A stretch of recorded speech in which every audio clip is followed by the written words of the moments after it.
Hi, welcome to the Small Loft Workshop. In today's video I'll be making this dust shroud for my router table. Good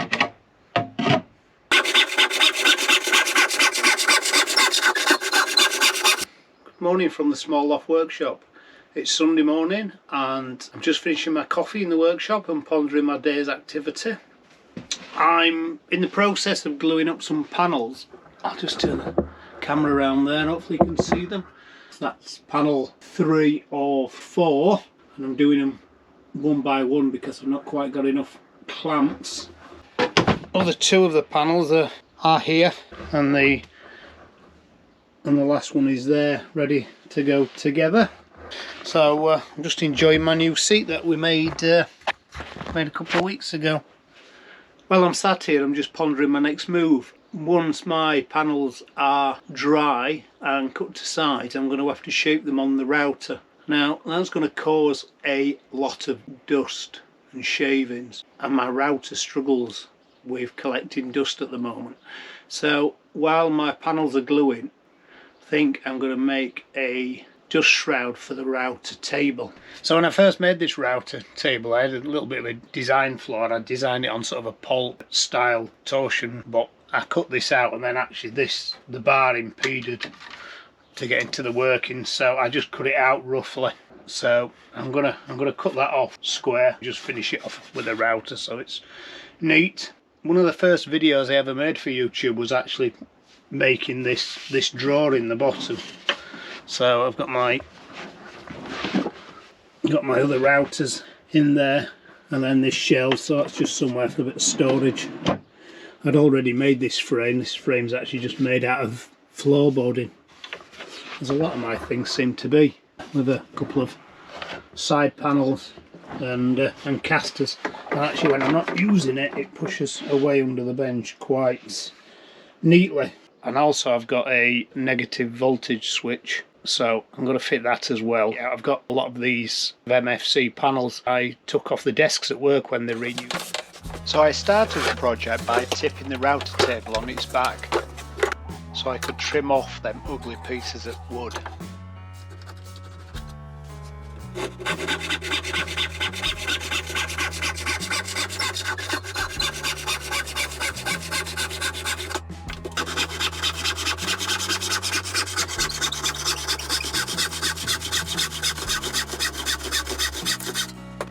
Once they was flush, I ran the router around just to round over the edges.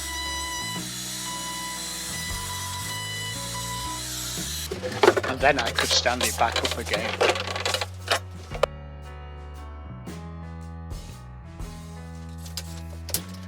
The first part of the dust shroud was the back panel, so I took out my crosscut jig and my handheld circular saw and cut the panel to size.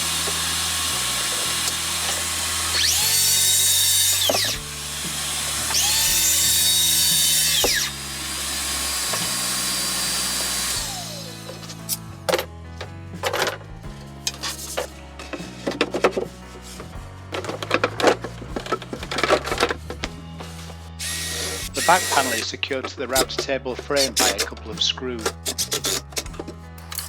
Once this panel was in, I could get a measurement for the two side panels and then cut them.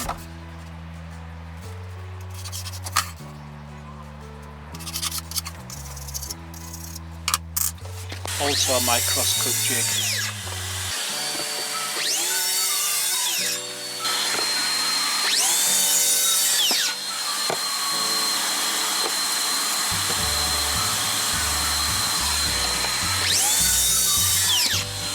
And after a lot of work in the shop recently, the camera deserves a good hoovering.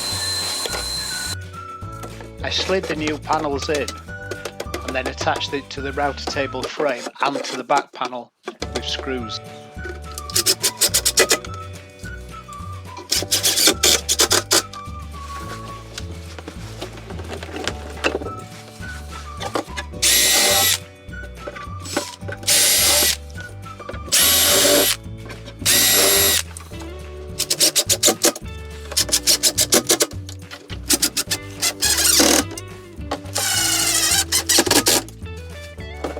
Now it was time to make a frame for the front of the box. Using some 1 by 1.5 inch timber, I cut 3 pieces to form a frame.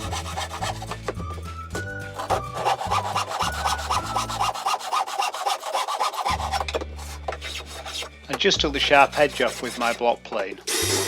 The 2 side pieces for the frame was just screwed to the melamine based chipboard at either side.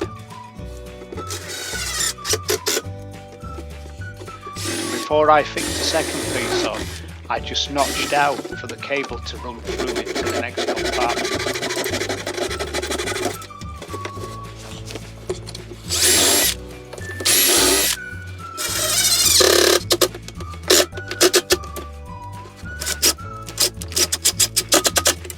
The bottom rail of the frame needed to tie the 2 sides together, so using my pocket hole jig, I inserted 4 pocket holes.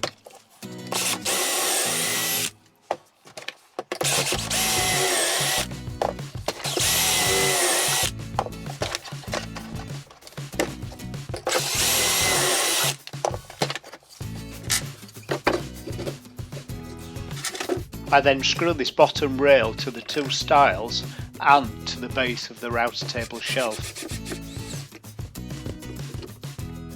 quickly clamping up the joint so the wood didn't move.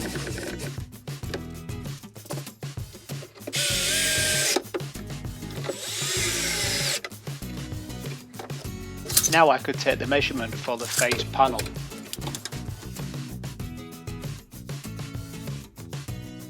And once again, using my crosscut jig, just cut out a piece of melamine face chipboard. The top of the panel requires scribing around the detail at the top. So I marked this out, and then at the bench just transferred the lines around the panel.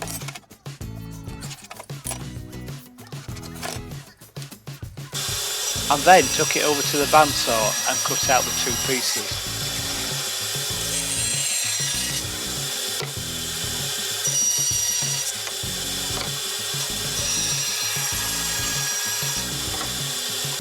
Then I just needed to scribe around the curve at the top.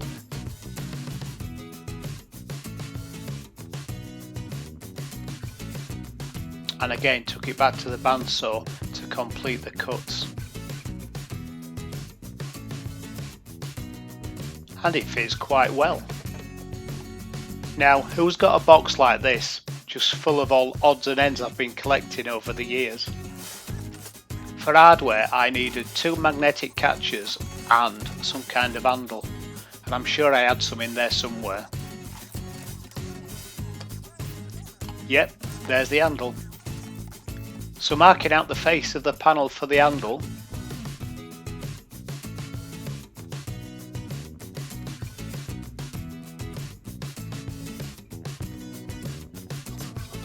and drilling a couple of holes for the bolts, and then putting a couple of pilot holes in for the magnetic catches on each side. Then using a screwdriver, just fastening up all the screws.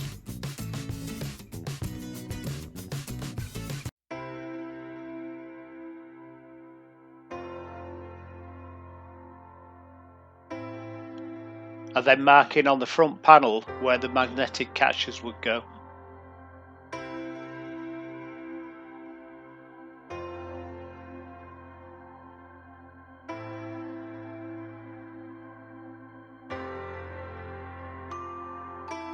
And then just popping a pilot hole in for the screws.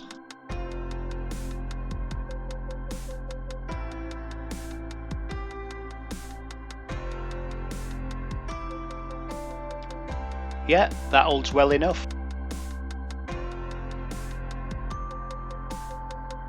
And finally, I threaded the bolts through into the handle to complete the front.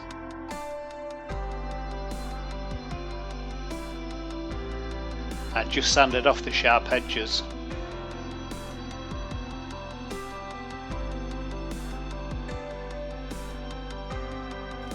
Now it was time to fit the switch. I had to first fit a bearer to the side of the router table. This is because the switch requires quite a standoff so the plug fits into the socket. I then fitted the back box of the switch to this bearer using 4 pocket hole screw, and then reattach the front face with the stop button on.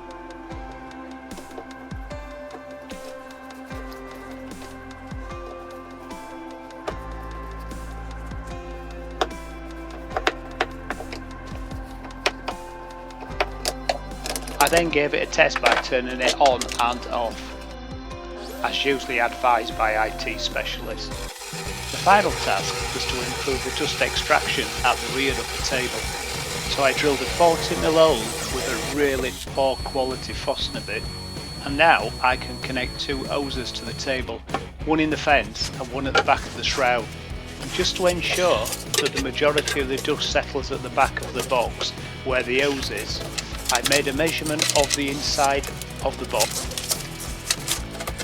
I then made an oversized piece of Corex that I had in stock and put it on the base of the box, leaving it at a shallow angle. So it now looks like this inside. Finally, it's time to start the router up and have a play. So using one of my panel cutters that I'll be showing in a later video, I ran a piece of scrap through just to create some dust. And if you'd like to watch that video, then please subscribe to my channel.